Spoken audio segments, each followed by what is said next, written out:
Hello guys, आज की video में हम बात करेंगे how to find range of quadratic polynomial. हमने पॉलिनोमियल डिस्कस किया था फंक्शंस में, हम जब पढ़ रहे थे। फंक्शन की सीरीज अभी चल रही है हमारे चैनल पे, तो उसमें हमने पॉलिनोमियल फंक्शन के बारे में डिस्कस किया था। तो उसका एक टाइप है क्वाड्रेटिक पॉलिनोमियल। तो हमें उसमें देखना है कि क्वाड्रेटिक पॉलिनोमियल का रेंज हम कैसे निकालेंगे, क्योंकि इसका डोमेन तो रियल नंबर होता है लेकिन रेंज निकालने में हमें दिक्कत हो सकती है। तो इसलिए हम देखेंगे कि how to find range of quadratic polynomial. ठीक है, तो चलिए देखते हैं कि रेंज हम क्वाड्रेटिक पॉलिनोमियल का कैसे निकालते हैं। तो अगर फाइंड दी रेंज, अगर यहाँ हमें रेंज निकालने को बोला है, तो हमने पॉलिनोमियल फंक्शन क्या पढ़ा था कि पॉलिनोमियल फंक्शन क्या होता है। कोई अगर function a0 plus a1x plus a2x square up to कहाँ तक जाएगा, an x to the power n plus में, तो इस टाइप का जो फंक्शन होगा वो पॉलिनोमियल फंक्शन होगा, जहाँ पे जो n है वो n नॉन नेगेटिव इंटीजर होगा। इसका मतलब n ना ही n जीरो होगा, n पॉजिटिव इंटीजर भी होगा। ठीक है, n belongs to z plus, positive integer भी होगा और जीरो भी होगा, लेकिन n ना ही नेगेटिव होगा ना ही फ्रैक्शन होगा। ठीक है, सिर्फ वो नॉन नेगेटिव इंटीजर्स होंगे।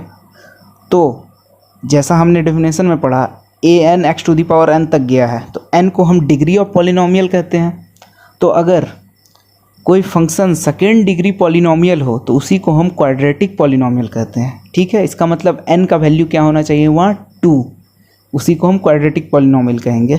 तो इसलिए हम यहाँ क्या लिखे हैं, y is equal to F x is equal to A X square plus B X plus C, जहाँ पर मैक्सिमम पावर जो है वो 2 है। इसका मतलब इसका डिग्री 2 है, इसलिए ये क्वाड्रेटिक पॉलिनोमियल है। ठीक, तो हमें इसका रेंज निकालना है। तो जैसे हम इसका डोमेन की बात करें तो डोमेन क्या होगा, कोई भी पॉलिनोमियल का जो डोमेन होता है रियल नंबर होता है, सेट ऑफ रियल नंबर्स। तो इसलिए इसका जो डोमेन होगा, domain of f is x belongs to R. तो इसका हमें डोमेन जो मिला वो रियल नंबर मिला, सारे रियल नंबर। लेकिन हम इसका रेंज कैसे निकालेंगे, तो रेंज निकालने के लिए हम देखते हैं, तो हम यहाँ क्या करते हैं, सबसे पहले y को हम A X square plus B X plus C के फॉर्म में लिख दिए। ठीक है, अब हम यहाँ क्या करेंगे, y को इधर ले आएंगे। ठीक है, जहाँ पे हमें क्वाड्रेटिक इक्वेशन बना लें। क्वाड्रेटिक इक्वेशन क्या होता है, वही क्वाड्रेटिक पॉलिनोमियल ही होता है जब उसको हम जीरो से इक्वल कर देते हैं। तो जीरो के इक्वल कब होगा, जब हम दोनों तरफ y से माइनस कर दें। तो यहाँ पे y माइनस करेंगे तो इधर माइनस y आ जाएगा c के बाद। तो हम क्या लिखेंगे, A X square plus B X plus C minus Y is equal to zero. ये हुआ। अब हमें बताना है कि x, तो यहाँ पे अगर हम देखें तो ये अगर है A X square plus B X plus C minus Y, तो हम जैसा जानते हैं, हम जब रेशनल फंक्शन का डोमेन और रेंज कैसे निकालते हैं वो डिस्कस कर रहे थे। तो हमने एक बात पढ़ा था कि अगर A X square plus B X plus C अगर कोई क्वाड्रेटिक इक्वेशन दिया है इज इक्वल टू जीरो, तो हम इसका, अगर x का हमें रियल वैल्यू चाहिए तो इसके दो रूट्स आते हैं, जिसको हमने x1 और x2 माना था। अगर वो हमें रियल चाहिए तो बी स्क्वायर माइनस 4ac जो होगा वो greater than equal to zero होना चाहिए। इसी को हम डिस्क्रिमिनेंट कहते हैं, यानी d, ये greater than equal to zero होना चाहिए। ठीक है, अगर ये जीरो से छोटा हो गया बी स्क्वायर माइनस 4ac, तो ये हमें x की इमेजनरी वैल्यू देगा, जो कि हमें नहीं चाहिए, हमें रियल वैल्यू चाहिए। ठीक है, तो उसके लिए हम क्या करेंगे, अगर यहाँ हम देखें इस इक्वेशन में, तो यहाँ क्या है, A X square plus B X plus C minus Y is equal to zero. यहाँ पे हम देखें a तो ठीक है, b भी ठीक है, लेकिन जो c है वो c माइनस वाई बन गया है। यहाँ पे c जो है वो c माइनस वाई है, जैसे x का कोफिशिएंट b है, x स्क्वायर का कोफिशिएंट a है, और इसको हम जो c बोलते हैं उसको कांस्टेंट टर्म बोलते हैं। तो यहाँ पे हम constant term c minus y को मानेंगे। c तो है कांस्टेंट, लेकिन y पूरा को हम c माइनस वाई को हम यहाँ कांस्टेंट टर्म मान लेंगे। तो अब हमें यहाँ x का अगर रियल वैल्यू है डोमेन में, तो x का हमें रियल वैल्यू चाहिए, तो उसके लिए क्या होगा, बी स्क्वायर माइनस 4ac, तो यहाँ c की जगह c माइनस वाई हो गया, यानी b square minus of 4ac minus y greater than equal to zero होना चाहिए। ठीक है, तो वहाँ से हम y का वैल्यू हमें पता चलेगा, वही हम रेंज कहेंगे इस फंक्शन का। तो हम यहाँ क्या करते हैं, सबसे पहले for real values of x b square minus of 4a into c minus y greater than equal to zero, ये हो गया। अब हम क्या करेंगे, इसको हम पहले मल्टीप्लाई कर देंगे पूरे को। तो यहाँ जो आ गया b square minus 4ac plus 4ay greater than equal to zero. ठीक है, अब हम यहाँ क्या करते हैं, y का जो वैल्यू है हम उसको पता कर लेते हैं कि यहाँ क्या होगा। ठीक है, तो उसके लिए हम क्या करेंगे, ये जो बी स्क्वायर माइनस 4ac है, ए बी सी यहाँ पे सारे कॉन्स्टेंट्स हैं। ठीक है, तो यहाँ पे हम क्या करेंगे, इसको हम इधर ले आएंगे तो वो क्या होगा, या फिर दोनों साइड हम माइनस कर देते हैं बी स्क्वायर माइनस 4ac, तो एल एच एस तरफ ये 0 हो गया, इधर बच गया minus of b square minus 4ac। तो यहाँ हम क्या लिखेंगे, 4ay greater than equal to minus of b square minus 4ac। ठीक है, ये हुआ। तो ये हमें जब पता चला, उसके बाद हम क्या करेंगे, अगर 4ay जो है वो greater than minus b square minus 4ac है, तो हम जैसे देखें, हमने फंडामेंटल्स ऑफ मैथमेटिक्स में क्या बात किया था कि अगर कोई भी इन इक्वेशन में हम दोनों साइड कोई पॉजिटिव नंबर से मल्टीप्लाई या फिर डिवाइड करते हैं तो उसका साइन जो है इनइक्वालिटी का वो चेंज नहीं होता है। लेकिन अगर हम नेगेटिव नंबर से मल्टीप्लाई या डिवाइड करेंगे तो इसका साइन जो है वो चेंज हो जाएगा। जैसे यहाँ ग्रेटर देन इक्वल टू है तो वो लेस देन इक्वल टू हो जाएगा। ठीक है, तो हमें तो यहाँ y का वैल्यू पता करना है, तो हम ही आपके क्या करेंगे, दोनों साइड 4a से डिवाइड कर देंगे। ठीक है, जिसके चलते इस तरफ 4a कट जाएगा, इस तरफ बाय 4a आ जाएगा। ठीक है, लेकिन अगर a नेगेटिव हुआ तो इसका इनइक्वालिटी का साइन चेंज हो जाएगा, लेकिन अगर a पॉजिटिव हुआ तो साइन वही रहेगा।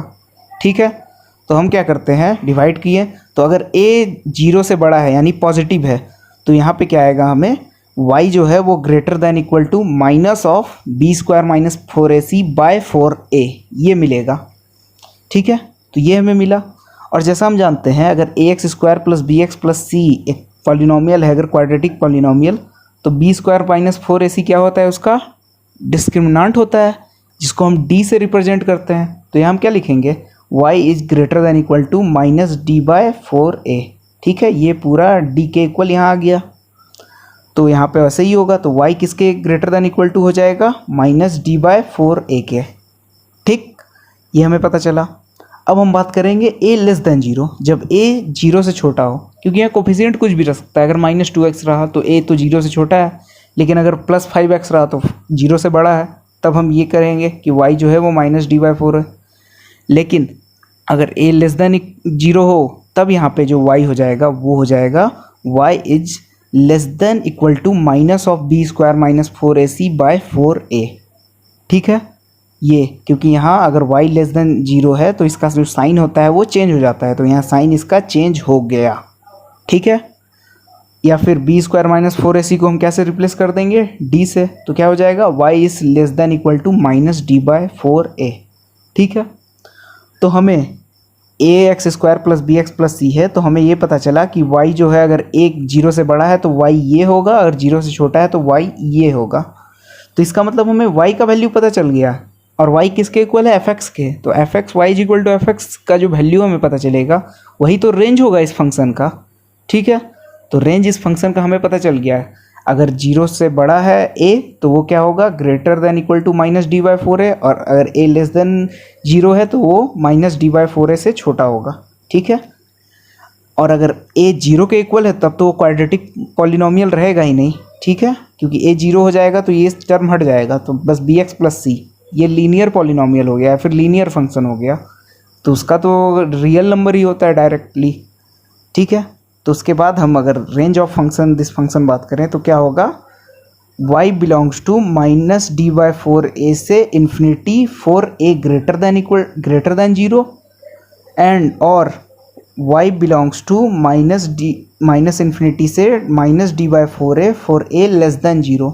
ठीक है, तो यही रेंज होगा इस फंक्शन का, माइनस डी बाई 4a से इन्फिनिटी जब a 0 से बड़ा हो, और माइनस इन्फिनिटी से माइनस डी बाई 4a जब a 0 से छोटा हो। ठीक है, तो इसी तरीके से हम निकालेंगे। एग्जाम्पल देखते हैं इसका। अगर y is equal to F x is equal to x square minus x minus 1 है, तो इसका हमें रेंज बताना है। डोमेन जैसा हम जानते हैं क्या होगा इसका, r, तो डोमेन ऑफ फंक्शन क्या हुआ, r, क्योंकि ये पॉलिनोमियल फंक्शन है। तो अब हम इसका रेंज की बात करें तो अगर देखें यहाँ पे ए बी सी क्या है, a 1 है, b माइनस 1 है और c माइनस 1 है। ठीक है, हम a एक्स स्क्वायर का कोफिशिएंट देखें जो कि 1 है, और b जो है x का कोफिशिएंट देखें जो कि माइनस 1 है, और c ये कांस्टेंट टर्म। तो क्या हुआ, a का वैल्यू पता चला हमें 1, b का वैल्यू पता चला -1 और c का -1। ठीक है, तो ये हमें वैल्यूज पता चल गए ए बी सी के। अब हम बी स्क्वायर माइनस 4ac निकालेंगे जो कि डी होता है डिस्क्रिमिनेंट। तो क्या निकलेगा, b square minus 4ac is equal to minus 1 square minus 4 into 1 into minus 1। Value हम पुट कर दिए ए बी सी का। तो इसके बाद हमें बी स्क्वायर माइनस 4ac जो आया वो 5 हमें मिला सॉल्व करके, जो कि क्या है, डी है।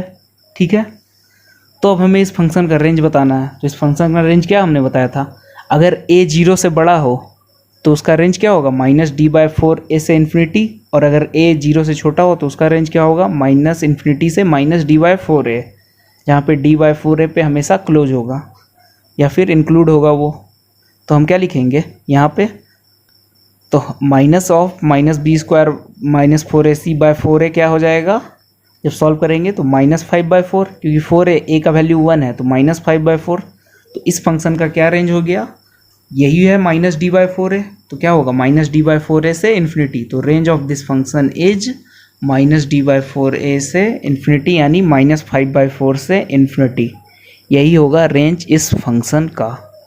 ठीक है, तो ऐसे हम रेंज निकालें इस फंक्शन का। उसके बाद हम नेक्स्ट क्वेश्चन देखें। नेक्स्ट क्वेश्चन में हम कुछ डिफरेंट मेथड रहेगा उसी तरह का, लेकिन उसमें हम d/4a से पुट करके निकालेंगे। लेकिन एक चीज़ और उससे थोड़ा आसान तरीका, हम इसमें क्या करेंगे, अगर x square plus 2x plus 1 है तो ये देखेंगे ये किसका स्क्वायर है। अगर ये हम देख रहे हैं x square plus 2x plus 1, तो ये तो हमें x प्लस 1 का स्क्वायर मिल रहा है। तो हम क्या लिख देंगे इसको, x प्लस 1 का स्क्वायर के इक्वल। और इसका डोमेन जैसे कि हम जानते हैं, डोमेन क्या हो जाएगा, domain of f is x belongs to r, क्योंकि ये पॉलिनोमियल फंक्शन है। और अगर रेंज की हम बात करें तो x प्लस 1 का अगर स्क्वायर है तो x प्लस 1 का स्क्वायर यानी किसी भी नंबर का स्क्वायर हमेशा 0 या 0 से बड़ा होता है। ठीक है, अगर डोमेन हम सारे रियल नंबर यहाँ पुट करेंगे तो हमेशा उसका वैल्यू तो पॉजिटिव ही आएगा या फिर 0 आएगा। अगर x माइनस 1 हो गया तो इसका 0 हो जाएगा। तो क्या हम लिखेंगे, x प्लस 1 का whole square is greater than equal to 0। ठीक है, क्योंकि कोई भी किसी भी का स्क्वायर हमेशा 0 या 0 से बड़ा होता है। ठीक है, तो x प्लस 1 का स्क्वायर हमें ये मिल गया। अब हम यहाँ क्या करते हैं, अगर x प्लस 1 का स्क्वायर देखेंगे तो यही तो हमारा fx है, यानी y या fx का है वही है। तो यहाँ क्या हम लिखेंगे, fx is greater than equal to 0। ठीक है, तो fx यहाँ पे हमें 0 या 0 से बड़ा मिला, तो यही तो हुआ रेंज इस फंक्शन का। तो range of this function is y belongs to 0 से इन्फिनिटी। तो इस फंक्शन का हम रेंज क्या बताएं, ये 0 से इन्फिनिटी तक लाई करेगा। ठीक है, जो fx है वो 0 होगा या 0 से बड़ा होगा। ठीक है, तो ये इस फंक्शन का हमें रेंज पता चला। इसमें भी हम यहाँ पे माइनस d/4a पुट करके कर सकते हैं, लेकिन वहाँ कैलकुलेशन ज़्यादा हो जाएगा। यहाँ हम डायरेक्ट हमें पता चल गया क्योंकि स्क्वायर आ गया। और वैसे ही अगर यहाँ प्लस 2 और रहता है यानी प्लस 3 रहता तो यहाँ प्लस हम 2 लिख देते हैं, तो उसका जो रेंज हो जाता है, इधर प्लस 2 हो जाता है, इधर प्लस 2 हो जाता, तो उसका जो रेंज होता है वो 2 से इन्फिनिटी हो जाता। ठीक है, अगर और भी टर्म हम ऐसा करने का कोशिश करेंगे कि उसको कंप्लीटिंग स्क्वायर प्रोसेस एक होता है जिसमें हम रिड्यूस करने का कोशिश करेंगे। ठीक है, या फिर डायरेक्ट उस तरीके से भी माइनस d/4a, वो भी तो उसी तरीके से लाए थे। ठीक है, आगे अगर एक और नेक्स्ट क्वेश्चन देखें तो find the range of this function fx is equal to x square minus 7। हमें इस फंक्शन का रेंज बताना है। तो अगर देखें एक्स स्क्वायर जो है वो 0 होगा या 0 से बड़ा होगा। ठीक है, और डोमेन तो इसका बात करें तो डोमेन तो रियल नंबर ही होगा। तो इसका हम डोमेन क्या लिखेंगे, domain of this function is x belongs to r। और जो एक्स स्क्वायर है वो हमेशा 0 होगा या 0 से बड़ा होगा, इसलिए क्या लिखेंगे, x square greater than equal to 0। ठीक है, क्योंकि ये भी एक स्क्वायर किसी का नंबर वो हमेशा पॉजिटिव होता है या 0 होता है, तो इसलिए हम क्या लिखें, x square greater than equal to 0। अब हम क्या करते हैं, दोनों तरफ -7 को ऐड कर देते हैं या फिर दोनों तरफ 7 को हम माइनस कर देते हैं। तो क्या हम लिखेंगे, यहाँ पे x square -7 greater than equal to -7। ठीक है, तो अगर हम देखें एक्स स्क्वायर -7 जो है वो क्या है, fx है, यानी y is equal to fx हमारा फंक्शन है जिसका हमें रेंज निकालना है। तो एक्स स्क्वायर -7 को हम क्या लिख दिए, fx greater than equal to 7। तो हमें तो पता चल गया fx जो है वो -7 होगा या 7 से बड़ा होगा। तो यही तो रेंज हुआ फंक्शन का, -7 के इक्वल या 7 से बड़ा। इसका मतलब -7 पे क्लोज और 7 से बड़ा यानी इन्फिनिटी तक। तो इसका जो रेंज होगा वो क्या होगा, range of this function is y belongs to -7 से इन्फिनिटी। ठीक है, तो इस फंक्शन का हमें रेंज पता चला -7 से इन्फिनिटी। अगर यहाँ +7 रहता तो इसका रेंज हो जाता +7 से इन्फिनिटी, -5 रहता तो -5 से इन्फिनिटी, +3 रहता तो +3 से इन्फिनिटी। तो इसी तरह हम रेंज निकालेंगे क्वाड्रेटिक पॉलिनोमियल का, ठीक है। तो हमने आज के लेक्चर में बस यही सीखा कि रेंज कैसे निकालते हैं, और आगे जो फंक्शन की सीरीज चल रही है उसके लेक्चर भी आए हैं बहुत, हम और भी लेक्चर उसके लाते रह रहे हैं। तो ऐसे ही आप हमारे साथ चैनल पे बने रहिए। अगर आपने अभी तक सब्सक्राइब नहीं किया तो सब्सक्राइब कर लें और नोटिफिकेशन बेल को भी ऑन कर लें, जिससे नेक्स्ट लेक्चर जो हो उसके नोटिफिकेशन आपको मिल जाए। तब तक के लिए आप पढ़ते रहें, कोई भी डाउट हो उसे कमेंट में बताना ना भूलें। Okay, bye.